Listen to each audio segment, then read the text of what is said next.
বর্তমানে ক্রিকেট খেলায় শ্রীলঙ্কা বাংলাদেশ মানে একটি নতুন রাইভেলরি। আর যদি সেই খেলাটা হয় বিশ্বকাপের মতো বড় মঞ্চে, তাহলে তো কোনো কথাই নেই। শ্রীলঙ্কা বাংলাদেশের মধ্যকার এই রাইভেলরিটা শুরু হয় মূলত 2018 সালের নিডাস ট্রফি থেকে।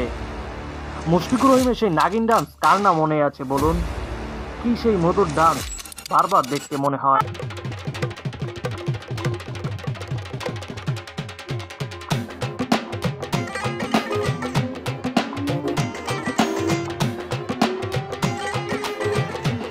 পর থেকেই মূলত শ্রীলঙ্কা বাংলাদেশের প্রতিটি খেলাই থাকে টান টান উত্তেজনা। আর সেই উত্তেজনা শুধু ক্রিকেটারদের মধ্যেই নয়, বরং ক্রিকেট ফ্যানদের মধ্যেও ছড়িয়ে গিয়েছে।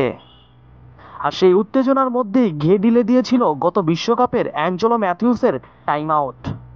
সাকিবের করা অ্যাঞ্জেলো ম্যাথিউসকে টাইম আউট ক্রিকেট বিশ্বের প্রথম। শ্রীলঙ্কান ক্রিকেটাররা কিংবা ফ্যানরা যেন কোনোভাবেই মানতে এখনো পারছে না সেই আউট। ক্রিকেট বিশ্ব এবার আরও একটি এই রাইভেলরি দেখতে চলেছে। আগামীকাল 7ই জুন বাংলাদেশ সময় ভোর 6:30টায় টেক্সাসের গ্র্যান্ড প্রাইম স্টেডিয়ামে মুখোমুখি হবে এই চির প্রতিদ্বন্দ্বী দুই দল। চলুন দেখে আসি এই দুই দলের বিগত ম্যাচগুলোর পরিসংখ্যান। টি-20তে এ পর্যন্ত 16টি ম্যাচে মুখোমুখি হয়েছে শ্রীলঙ্কা ও বাংলাদেশ।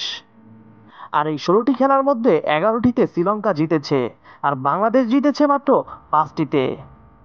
আর সম্প্রতি বাংলাদেশে অনুষ্ঠিত হওয়া বাংলাদেশ শ্রীলঙ্কা টি-20 সিরিজে শ্রীলঙ্কা খুব সহজেই বাংলাদেশের সাথে সিরিজ জয়লাভ করে।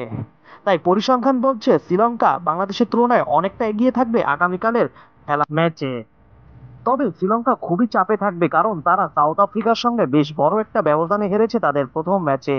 আর এরই সুযোগ নিতে হবে বাংলাদেশ ক্রিকেট দলকে। বাংলাদেশ যদি শ্রীলঙ্কাকে আগামীকালের ম্যাচটিতে হারাতে পারে, তাহলে বাংলাদেশের সুপার এইটে যাওয়া অনেকটাই সহজ হয়ে যাবে বলে বিশ্লেষকরা মনে করেন। কারণ পরবর্তী প্রতিপক্ষগুলো বাংলাদেশের তুলনায় বেশ খানিকটা পিছিয়ে এবং দুর্বল। যদিও টি-20তে কোনো দলই দুর্বল নয়, আর বাংলাদেশ সম্প্রতি ইউএস এর সাথে সিরিজ হেরেছে, তারপরও বিশ্লেষকরা বাংলাদেশকে অনেকটা এগিয়ে রাখছে নেপাল এবং নেদারল্যান্ডের তুলনায়।